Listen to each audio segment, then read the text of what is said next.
आइए दोस्तों, आज हम शुरू करते हैं इंग्लिश का अगला चैप्टर। अब तक हमने आपको शब्द विभेद करा दिए हैं, उसके बाद टेंस करा दिए हैं। अब आते हैं सेंटेंस। सेंटेंस का मतलब वाक्य।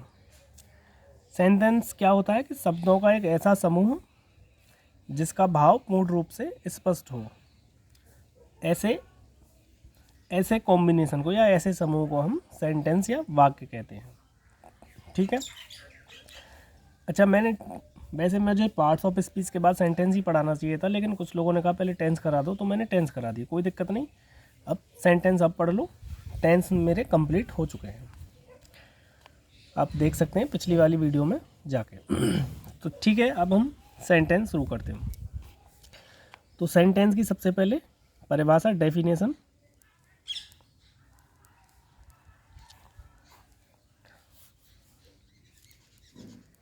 शब्दों का समूह, शब्दों का समूह जिसका पूर्ण अर्थ हो। शब्दों का समूह जिसका पूर्ण अर्थ हो सेंटेंस या वाक्य कहलाता है। जैसे राम इज माई ब्रदर। अब ये क्या है, Ram is my brother, Ram मेरा भाई है, तो पूरा अर्थ निकल के आ रहा है। तो ये एक सेंटेंस हो गया। अगर मैं बोलूँ राम इज माई, तो ये एक सेंटेंस नहीं हुआ, क्योंकि इसका एक पूरा अर्थ निकल के नहीं आ रहा है। ठीक है, सेंटेंस समझ गए। अच्छा, सेंटेंस के कुछ नियम होते हैं। नियम नंबर 1,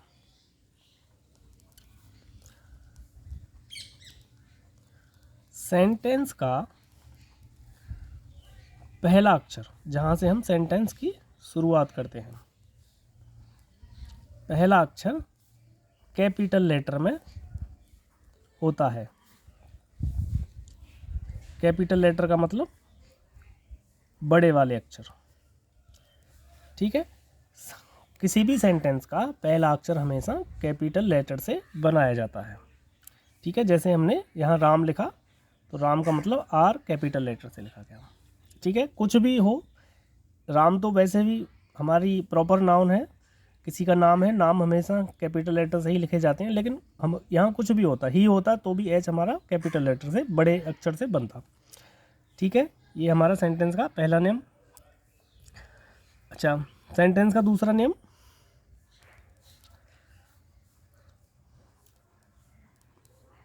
प्रत्येक sentence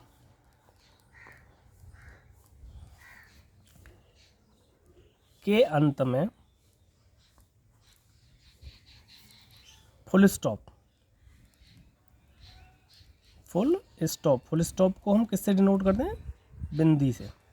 full stop, sign of exclamation या इंटरोगेशन मार्क, प्रश्नवाचक चिन्ह लगाते हैं। ठीक है, हम प्रत्येक सेंटेंस के अंत में कुछ ना कुछ ज़रूर लगाएंगे, अदरवाइज हमारा सेंटेंस पूरा नहीं माना जाएगा। ठीक है, ये सेंटेंस के 2 नियम थे। चलिए अब आते हैं सेंटेंस के प्रकार। ये हमारे सेंटेंस जो वाक्य जो हैं, इंग्लिश में वाक्य कितने प्रकार के होते हैं, तो लिखेंगे काइंड्स ऑफ सेंटेंस।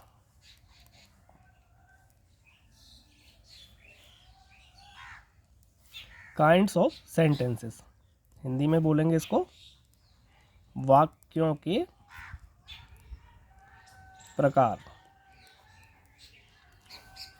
ठीक है, अब वाक्य हमारे कितने तरह के होते हैं, तो हमारे जो सेंटेंस हैं, वाक्य हैं, इंग्लिश में 5 तरह के होते हैं। 5 तरह के। पहले होते हैं एसर्टिव,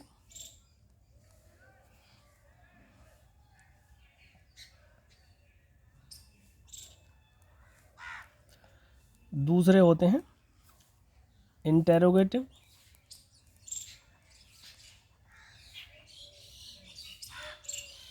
तीसरे होते हैं इम्परेटिव,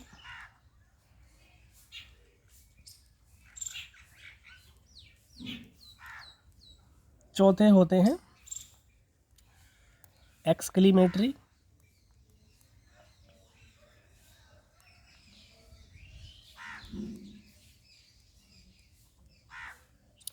और 5 में होते हैं हमारे ऑपरेटिव।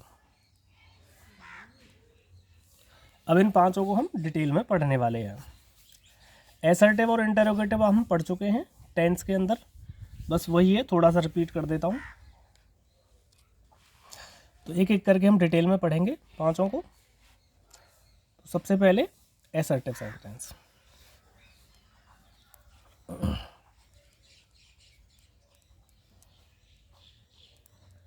एसर्टिव को हम हिंदी में बोलते हैं साधारण। एसर्टिव सेंटेंस, साधारण वाक्य, ठीक है।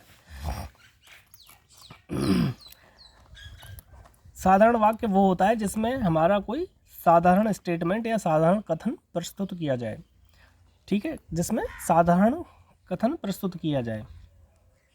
जैसे अभी एग्जाम्पल दिया था, राम इज माई ब्रदर, ये एक एसर्टिव सेंटेंस है, साधारण वाक्य है। जैसे लता सिंग से सॉन्ग, लता गीत गाती है। आई शैल गो देयर, मैं वहाँ जाऊँगा। तो ये सभी साधारण वाक्य हैं। अच्छा, एसर्टिव सेंटेंस भी हमारे दो तरह के होते हैं, एक होते हैं एफर्मेटिव, एक होते हैं नेगेटिव। सबसे पहले एफर्मेटिव।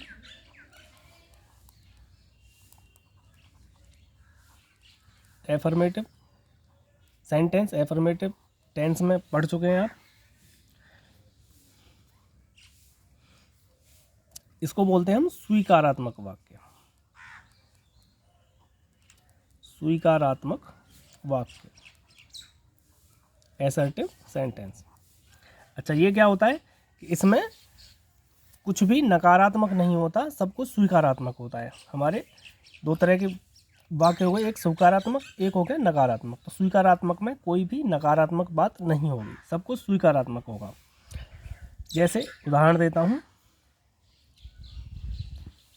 गरिमा एक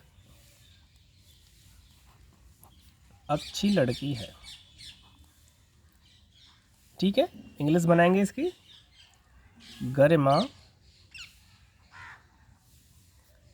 इज ए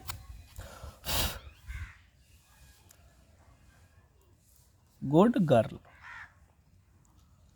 ठीक है। Garima is a good girl, full stop. तो गरिमा एक अच्छी लड़की है, ठीक है। इसमें कोई नकारात्मक बात नहीं है, सब स्वीकारात्मक है। तो ये एक एफर्मेटिव सेंटेंस हो गया। जैसे आज बहुत ठंड है, आज बहुत ठंड है। अब इसमें कोई कर्ता नहीं है, ठंड, वर्षा, गर्मी, जाड़ा, इसके लिए हम इट का प्रयोग करते हैं। अभी इट और देर का प्रयोग आगे बताऊंगा, उसमें डिटेल में बताऊंगा। तो आज बहुत ठंड है, तो ये कैसे बनेगा, it is very cold today, ठीक है। आज बहुत ठंड है, it is very cold today. जिस वाक्य में जब कोई कर्ता नहीं होता तो वह हम इट या देयर का प्रयोग करते हैं। अब इट का कहाँ करते हैं, जैसे ठंड हो गई, वर्षा हो गई, गर्मी हो गई, तो इसकी इन जगह पे हम इट का प्रयोग करते हैं। और भी बहुत सी जगह हैं, वो मैं बाद में बताऊंगा। तो ये हो गए हमारे स्वीकारात्मक वाक्य, जिनमें सब कुछ पॉजिटिव होता है। एक और एग्जाम्पल लेते हैं, वह तुम्हें एक पत्र लिखेगा, ठीक है। वह तुम्हें एक पत्र लिखेगा, तो ही विल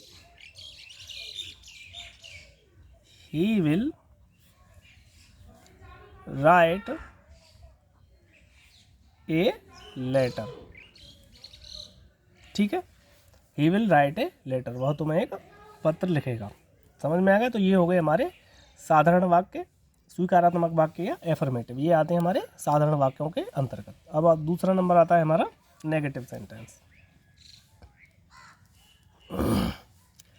साधारण वाक्यों के अंतर्गत ही ये दो साधारण वाक्य के ही दो पार्ट हैं, एफर्मेटिव और नेगेटिव। नेगेटिव सेंटेंस मतलब क्या हुआ, नकारात्मक वाक्य। नकारात्मक वाक्य, ऐसे वाक्य जिनमें नकारात्मकता दी हो या नहीं का प्रयोग हुआ हो वो हमारे आते हैं नेगेटिव सेंटेंस के अंतर्गत। ठीक है, जैसे उदाहरण देख लेते हैं। वे खेल नहीं रहे थे। ठीक है, अब नहीं आ गया, नकारात्मक हो गया, वे खेल नहीं रहे थे। अब बनाएंगे इसको। अब देखने से लग रहा है कि ये पास्ट कंटिन्यूअस का है, तो कैसे बनता था?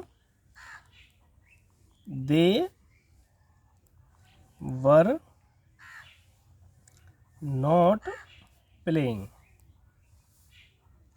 ठीक है, ये पास्ट कंटिन्यूअस का था, मैं करा चुका हूँ, आपको याद आ रहा होगा। दे वर नॉट प्लेइंग। ठीक है, एक और एग्जाम्पल ले लेता हूँ।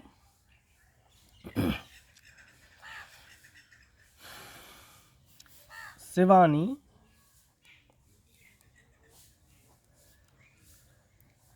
शोर नहीं मचाती है। ठीक है, शिवानी शोर नहीं मचाती है, प्रेजेंट इंडेफिनिट का है, नहीं आ रहा है, नेगेटिव सेंटेंस हो गया। तो कैसे बनेगा? शिवानी के साथ क्या आता था नेगेटिव में? Does not. याद करो, शिवानी डज नॉट। अब शोर मचाने को क्या बोलते हैं हम? Make a noise. याद रखें, हमेशा शोर मचाने की जो इंग्लिश होती है वो होती है मेक ए नॉइज। तो Shivani does not make a noise. ठीक है, बाकी एफर्मेटिव नेगेटिव में टेंस में करा ही चुका हूँ, दोबारा से थोड़ा और बता दिया है, समझ में आ गया होगा। उसके बाद अगला सेंटेंस का पार्ट आता है एसर्टिव। हो गया, एसर्टिव के दो पार्ट थे। इसके बाद आते हैं हम इंटेरोगेटिव पर। दूसरा हमारा जो वाक्य का प्रकार है वो है इंटेरोगेटिव।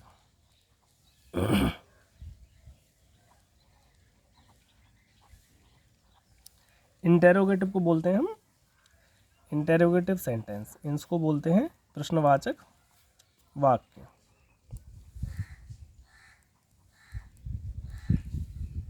प्रश्नवाचक वाक्य, जैसा कि हमें नाम से पता चल रहा है, ऐसे वाक्य जिनमें प्रश्न पूछा गया हो। ठीक है, किसी व्यक्ति वस्तु के बारे में कुछ पूछा गया हो या कुछ जानकारी मांगी गई हो, ऐसे वाक्य कहलाते हैं हमारे इंटेरोगेटिव सेंटेंस, प्रश्नवाचक वाक्य। जैसे उदाहरण के लिए, क्या तुम क्रिकेट खेलते हो? प्रश्नवाचक चिन्ह, क्या तुम क्रिकेट खेलते हो। अब देखने से लग रहा है ये प्रेजेंट इंडेफिनिट का है और इंटेरोगेटिव है, तो कैसे बनाएंगे? बनाना जानते ही हो। सबसे पहले डू लगाते हैं, डू यू। जब क्या पहले आता है तो डू या डज पहले लगाते हैं कर्ता के अनुसार, तो डू यू। उसके बाद वर्ब की फर्स्ट फॉर्म प्ले क्रिकेट, उसके बाद प्रश्नवाचक चिन्ह, तो डू यू प्ले क्रिकेट, क्या तुम क्रिकेट खेलते हो। ठीक है, एक और उदाहरण ले लेते हैं। एक क्या पहले वाला, एक क्या बीच में वाला ले लेते हैं। तुम रोजाना कहाँ जाते हो? ठीक है, तुम रोजाना कहाँ जाते हो, ये भी प्रेजेंट इंडेफिनिट का है। तो कहाँ बीच में आ रहा है, तो सबसे पहले क्या आ जाएगा? वेयर। उसके बाद डू या डज, वेयर डू। उसके बाद सब्जेक्ट कर्ता, कर्ता क्या है? You. Where do you go, और रोजाना डेली, प्रश्नवाचक चिन्ह। तो तुम रोजाना कहाँ जाते हो? Where do you go daily. ठीक है, तो ये होते हैं हमारे इंटेरोगेटिव सेंटेंस, प्रश्नवाचक वाक्य। ये भी मैं अभी पिछली क्लास में आपको ढंग से करा चुका हूँ। ठीक है, तो एसर्टिव हो गए। एसर्टिव हमारे दो प्रकार थे, एफर्मेटिव और नेगेटिव। उसके बाद इंटेरोगेटिव। इसके बाद तीसरे आते हैं इम्परेटिव सेंटेंस।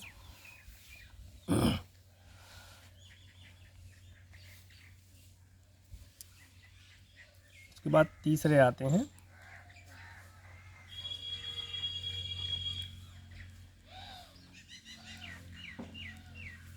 Imperative sentence.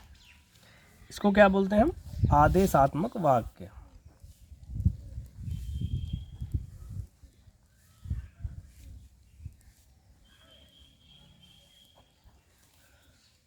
इनको ढंग से देख लीजिए, ये आपने अभी तक नहीं पढ़े। तो आदेशात्मक वाक्य, इम्परेटिव सेंटेंस। अब ये क्या होते हैं, चलिए अपन के बारे में डिटेल में जानकारी लेते हैं। चलिए, तो सबसे पहले इनकी पहचान देख लेते हैं। हिंदी वाक्यों में आप इनकी पहचान कैसे करेंगे। पहचान में क्या होता है कि जिन वाक्यों में काम करने की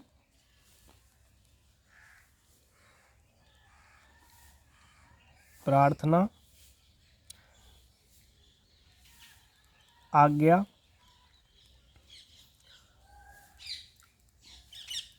परामर्श,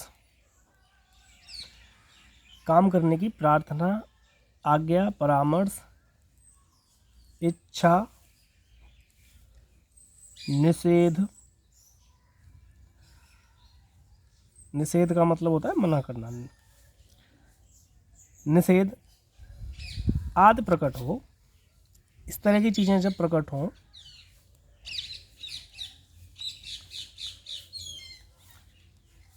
उन्हें आदेशात्मक वाक्य या इम्परेटिव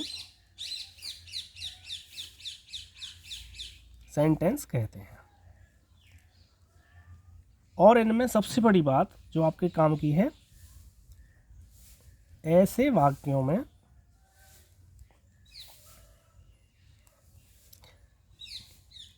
कर्ता, कर्ता मतलब सब्जेक्ट, सब्जेक्ट इसमें क्या होता है, यू होता है, सब्जेक्ट यू जो कि छिपा रहता है।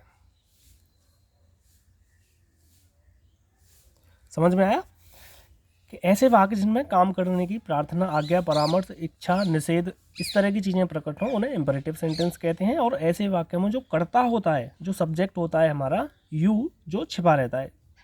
उदाहरण के लिए खड़े हो जाओ। अब खड़े हो जाओ इसका मतलब क्या है कि तुम खड़े हो जाओ, लेकिन तुम इसमें छिपा है तो हम क्या बोलेंगे, खड़े हो जाओ। दरवाज़ा खोलो, कृपया बैठ जाओ, कृपया मुझे पेंसिल दो, तो इसमें कर्ता कहीं नहीं आया। कर्ता एक्चुअल में था क्या, कर्ता था यू। जैसे तुम खिड़की बंद कर दो, तो हम ऐसे नहीं बोलेंगे, हम सीधे बोलेंगे खिड़की बंद कर दो आदेश देकर, तो इसमें यू छिप गया। तो ये इनकी पहचान हो गई। ठीक है, अब देखते हैं इनके नियम। अब इम्परेटिव सेंटेंस को हिंदी से इंग्लिश में कैसे बनाएंगे। तो इसमें दो तरह के सेंटेंस होते हैं।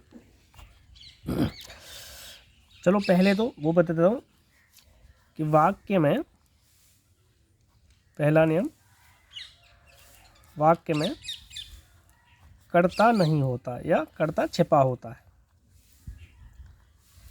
इसलिए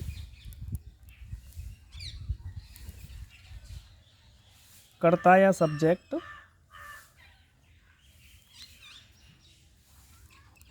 का प्रयोग नहीं करते।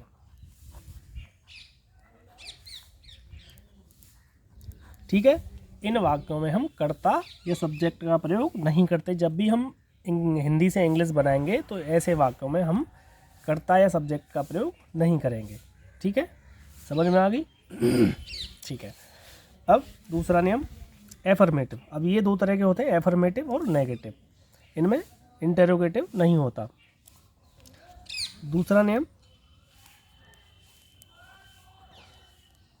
एफर्मेटिव के लिए, साधारण वाक्यों के लिए, एफर्मेटिव सेंटेंस में, एफर्मेटिव इम्परेटिव के अंदर की बात हो रही है, एफर्मेटिव वो पीछे वाला मत लेना है। इम्परेटिव सेंटेंस में एफर्मेटिव साधारण वाक्य सेंटेंस में सर्वप्रथम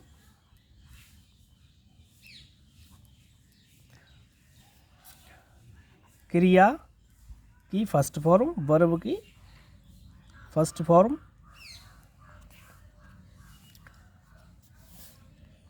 सर्वप्रथम वर्ब की फर्स्ट फॉर्म से शुरू करते हैं, उसके बाद ऑब्जेक्ट या और जो भी वर्ड दिए हों। एफर्मेटिव सेंटेंस में हम सर्वप्रथम वर्ब की फर्स्ट फॉर्म लगाएंगे, उसके बाद ऑब्जेक्ट या उसके बाद और भी जो शब्द दिए हों उनका यूज़ करेंगे। ठीक है। जैसे उदाहरण के लिए खड़े हो जाओ। ठीक है, खड़े हो जाओ। अब इसमें इसका वैसे मतलब क्या था, तुम खड़े हो जाओ, लेकिन तुम इसमें छिपा हुआ रहता है, तभी तो ये बनेगा इम्परेटिव। तो खड़े हो जाओ, तो इसको कैसे बनाएंगे, स्टैंड। स्टैंड मीन्स खड़ा होना, और अप मतलब ऊपर। स्टैंड अप का मतलब हो गया खड़े हो जाओ। ठीक है, अब इसमें यू छिपा रहा। दूसरा देखते हैं, दरवाज़ा खोलो। अब इसमें आदेश दिया जा रहा है दरवाज़ा खोलो। ठीक है, तो अब इसमें क्रिया की फर्स्ट फॉर्म लगाएंगे। क्या होता है, खोलने की क्या होती है, ओपन। Open the door. अब इसमें ना तो कर्ता आया, सब्जेक्ट भी नहीं आया, हम वर्ब की फर्स्ट फॉर्म से शुरू किया, open the door. Open means खोलना, डोर मीन्स दरवाज़ा। ठीक है, एक और एग्जाम्पल देखते हैं, कृपया बैठ जाओ। अब इसमें रिक्वेस्ट की जा रही है आपसे, प्रार्थना की जा रही है कि कृपया बैठ जाओ। तो अब कृपया की स्पेलिंग को हम सबसे पहले लगाते हैं, ये हमारी क्रिया नहीं होती। प्लीज़, अब हम बनाएंगे बैठ जाओ। अब बैठ जाओ के लिए क्रिया, क्रिया क्या है, बैठ जाना की क्रिया क्या होती है, सिट, और बैठना की नीचे। तो ये क्या हो गया, सिट डाउन। मतलब हो गया कृपया बैठ जाओ या कृपया नीचे बैठ जाओ। ठीक है, एक और देख लेते हैं, आओ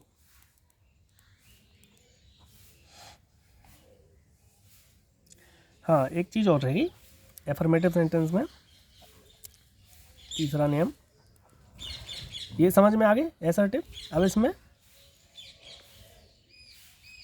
जो वाक्य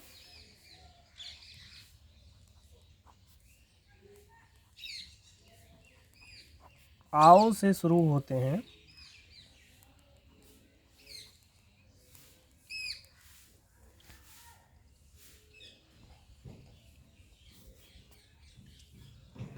उन्हें लेट अस से बनाते हैं। बहुत ही इंपॉर्टेंट है, जो वाक्य आओ आओ से शुरू हो उन्हें हम लेट अस से उसका अंग्रेजी में अनुवाद करेंगे। जैसे उदाहरण के लिए, आओ क्रिकेट खेलें। ठीक है, आओ क्रिकेट खेलें। तो अब आओ आ गया, जहाँ आओ आएगा वहाँ हम सबसे पहले आंख बंद करके लेटस लगा देंगे, लेटस। उसके बाद क्रिकेट खेलने की, क्रिकेट खेलें, खेलने की, प्ले क्रिकेट। ठीक है, बस आओ के लिए लेटस का यूज़ करेंगे, बाकी सेम ऊपर वाला नियम, वर्ब की फर्स्ट फॉर्म और ऑब्जेक्ट। समझ में आ गया। एक और एग्जाम्पल ले लेते हैं,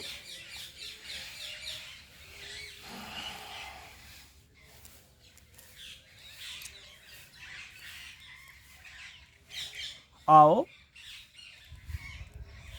घूमने चलें। ठीक है, एक और एग्जाम्पल, आओ घूमने चलें। तो ये कैसे बनेगा, लेट अस, घूमने के लिए क्या होता है, वॉकिंग, वॉक, तो लेट अस वॉक।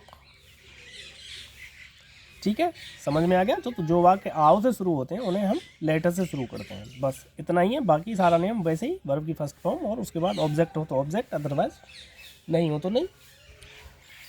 ठीक है, अब ये हो गए हमारे एफर्मेटिव सेंटेंस। अब इसके बाद आते हैं इम्परेटिव के अंदर नेगेटिव। इम्परेटिव के अंदर नेगेटिव भी होते हैं, नहीं वाले, तो उनको भी देख लेते हैं वो कैसे बनेंगे। तो अगर वाक्य में मत, इसमें क्या होता है, मत, नहीं शब्द का यूज़ कम होता है, मत शब्द का यूज़ ज़्यादा होता है। तो वाक्य में मत के लिए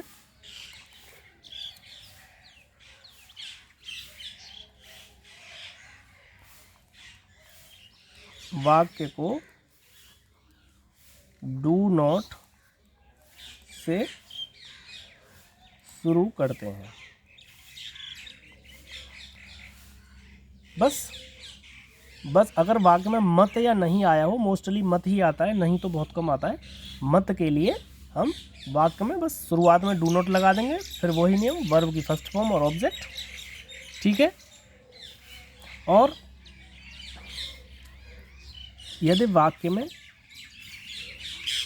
कभी मत आया हो, ये मत था, कभी मत के लिए हम वाक्य को नेवर से शुरू करेंगे। ठीक है। बस इम्परेटिव खत्म। अब एग्जाम्पल देख लेते हैं। खिड़की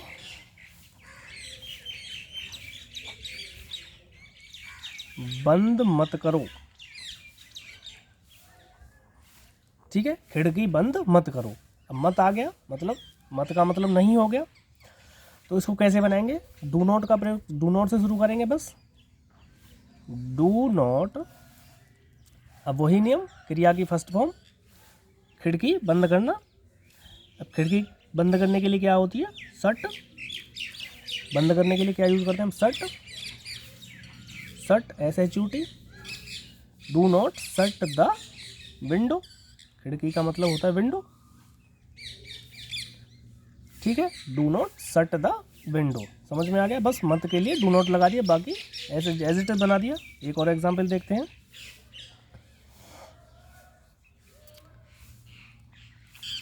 शोर मत करो। ठीक है, शोर मत करो, ये क्या हो गया? Do not. अब शोर करने के लिए मैंने बताया था, शोर करने के लिए होती है मेक ए नॉइज, तो do not make a noise. Simple था। और एग्जांपल लें।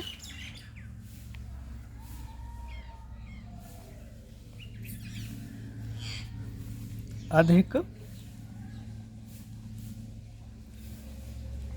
मत सोचो। अधिक मत सोचो, बस डू नॉट से बनाएंगे, तो डू नॉट। अब सोचने की थिंक, और अधिक के लिए मोर, तो डू नॉट थिंक मोर, अधिक मत सोचो। तो ये हो गए हमारे मत वाले। अब मान लो कभी मत आया हो, तो उसके लिए हम नेवर का यूज़ करते हैं। उसका भी एक एग्जांपल देख लेते हैं। कभी समय नष्ट मत करो। अब इसमें कभी आ गया और मत आ गया, तो कभी मत के लिए हम नेवर का प्रयोग करेंगे, तो नेवर से शुरू करेंगे बस वाक्य को, डू नॉट की जगह, तो नेवर। अब क्या बचा? समय नष्ट करना। अब समय नष्ट करने की क्या होती है? वेस्ट, तो नेवर वेस्ट। Never waste. अब समय के लिए हम यूज़ करते हैं योर टाइम, अपने टाइम को, क्योंकि यू इसमें छिपा हुआ है, तो कभी समय नष्ट करने के लिए तुम्हारा ही समय है, तुम्हारे बारे में हो रही बात, तो इसमें समय के लिए यूज़ करेंगे your time. Never waste your time. ठीक है, बस डू नॉट की जगह हमने नेवर लगा दिया, बाकी सारे नियम सेम हैं। एक और एग्जांपल देख लेते हैं।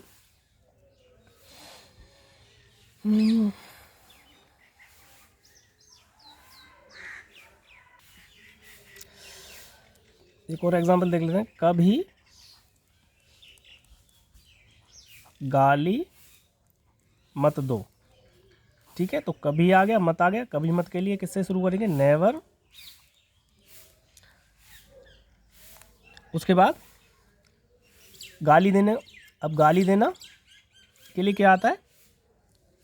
एब्यूज, तो नेवर एब्यूज। बस सिंपल, नेवर एब्यूज, कभी गाली मत दो। ठीक है, ये तो थे हमारे इम्परेटिव सेंटेंस। समझ में आ गए होंगे। अगर नहीं समझ में आए तो मुझे कमेंट में बताएं, मैं आपको फिर से समझाऊंगा। वैसे मैंने ये डिटेल में करा दिए हैं और आपके समझ में आ गए होंगे। तो अब सेंटेंस का अगला प्रकार, इसके बाद आते हैं हमारे एक्सक्लेमेटरी सेंटेंस। उसके बाद हमारा सेंटेंस वाक्यों का चौथा टाइप है एक्सक्लेमेटरी सेंटेंस। अब एक्सक्लेमेटरी सेंटेंस को हिंदी में बोलते हैं विस्मयाद बोधक वाक्य। विस्मयाद बोधक वाक्य, ठीक है, विस्मयाद बोधक वाक्य।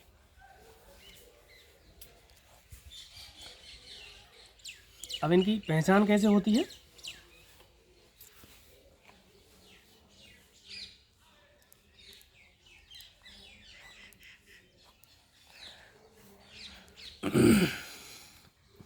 ऐसे वाक्य जिनमें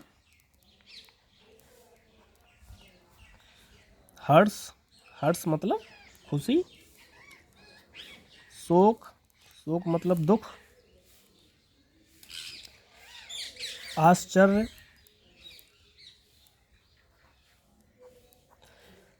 हर्ष, शोक, आश्चर्य, इस तरह की जो हृदय की भावना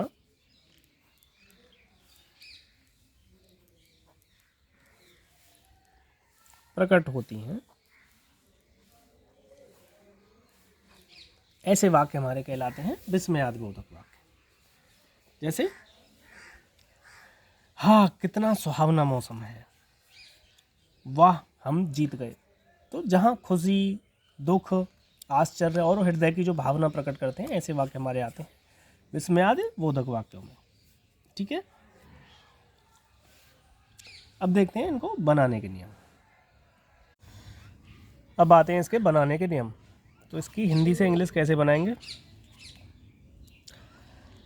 तो एक्सक्लेमेटरी सेंटेंस में हम सब्जेक्ट के बाद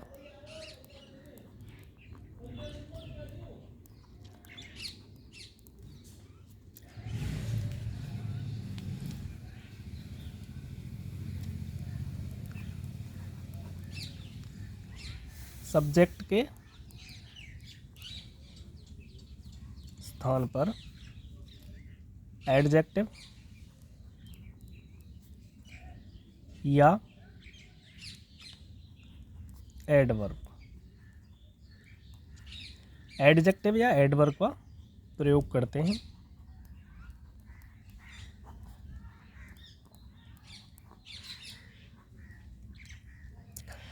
और एडजेक्टिव तथा एडवर्ब के बाद फिर हम सब्जेक्ट और उसके बाद वर्ब की फर्स्ट फॉर्म।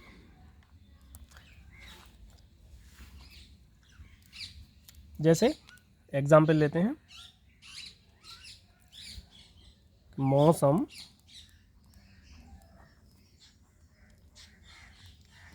कितना ठंडा है, मौसम कितना ठंडा है। तो ये हमें हमारे हृदय की भावना को बता रहा है, एक खुशी जाहिर कर रहा है कि मौसम कितना ठंडा है। तो इसको कैसे बनाएंगे? तो सबसे पहले इसमें लगाएंगे एडवर्ब हाउ, उसके बाद एडजेक्टिव कोल्ड,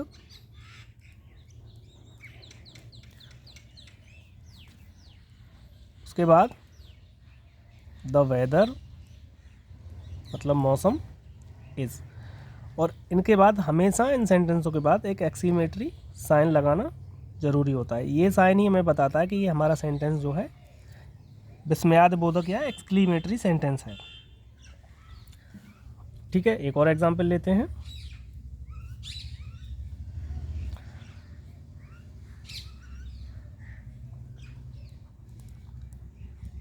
तुमने कितनी बहादुरी का काम किया है।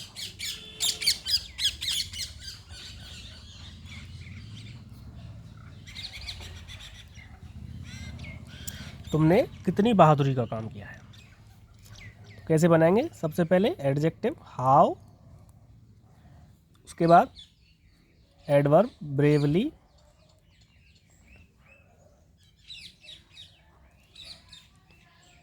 How bravely you have acted. Acted मतलब काम करना, तो how bravely you have acted, तो ये बन गया तुमने कितनी बहादुरी का काम किया है। ठीक है,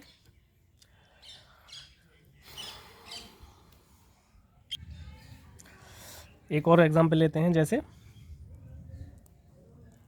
आह वह मर गया है, आह वह मर गया है। तो सबसे पहले आह, इसमें क्या है, दुख प्रकट कर रहा है, तो इसके लिए यूज़ करते हैं हम एलास। एलास, उसके बाद exclamatory sign, he is dead. तो ये हो गया हमारा आह वह मर गया है। तो ये थे हमारे एक्सक्लेमेटरी सेंटेंस। इसके बाद अगला आता है हमारा ऑपरेटिव सेंटेंस। सेंटेंस का अगला प्रकार नंबर 5, ऑपरेटिव सेंटेंस।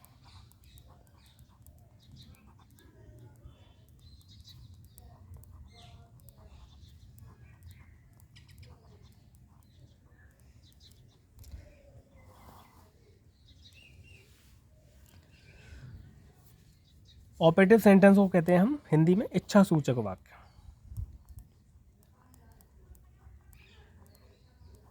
इच्छा सूचक वाक्य, इनकी पहचान देख लेते हैं।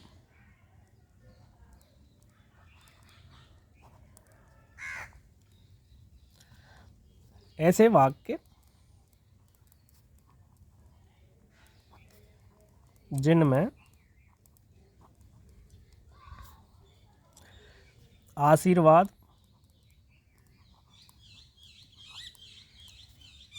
या इच्छा प्रकट हो। ऐसे वाक्य जिनमें आशीर्वाद या इच्छा प्रकट हो हमारे ऑपरेटिव सेंटेंस या इच्छा सूचक वाक्य कहलाते हैं।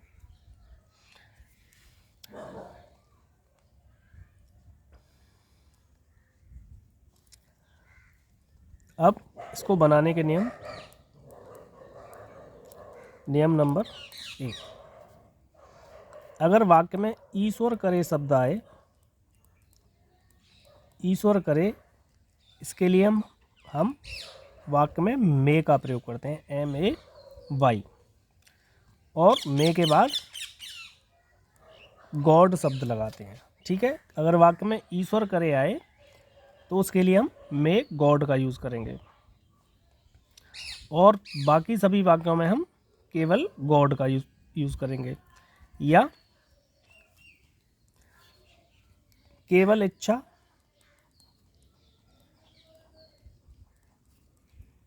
केवल इच्छा के लिए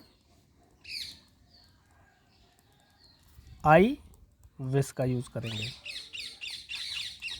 ठीक है, बस इसके 2 ही नियम हैं। जैसे उदाहरण देख लेते हैं। मेरी इच्छा है कि मैं वहाँ होता।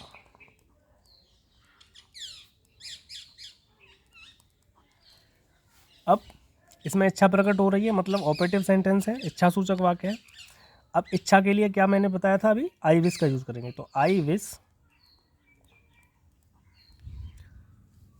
मैं वहाँ होता, आई वर देयर। उसके बाद इसमें भी हम एक्सक्लेमेटरी साइन का यूज़ करते हैं। मेरी इच्छा है कि मैं वहाँ होता। एक और एग्जाम्पल देख लेते हैं। ईश्वर करे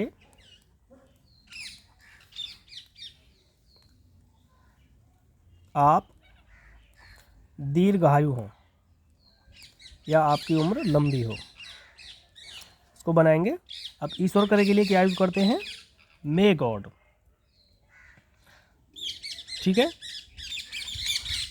ईश्वर करे के लिए हम यूज़ करते हैं मे गॉड। कभी कभी हम गॉड भी यूज़ कर सकते हैं, ये डिपेंड करता है तुम्हारे ऊपर। मे भी ठीक है और मे गॉड भी ठीक है। तो ईश्वर करे आप दीर्घायु हो, तो इसको बनाएंगे मे गॉड यू लिव लॉन्ग। ठीक है, इसको ऐसे भी बना सकते हैं मे यू लिव लॉन्ग या may God you live long, दोनों ही ठीक है। तो ईश्वर करे आप दीर्घायु हो। ठीक है, एक और एग्जाम्पल देख लेते हैं।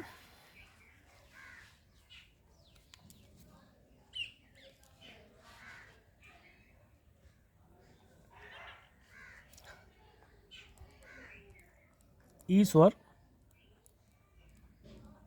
आपको जीवन में सफलता दे।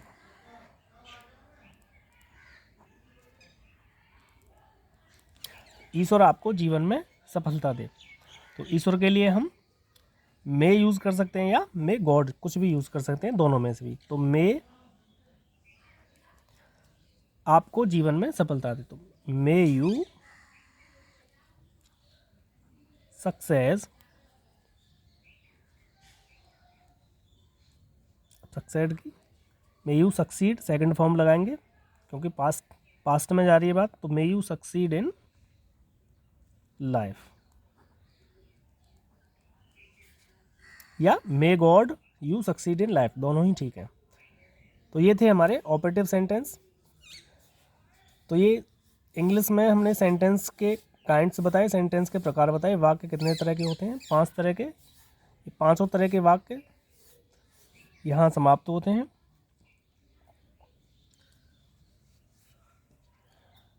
कुछ भी समझ में ना आए तो मुझे कमेंट में बताएं। अब मिलते हैं अगले टॉपिक।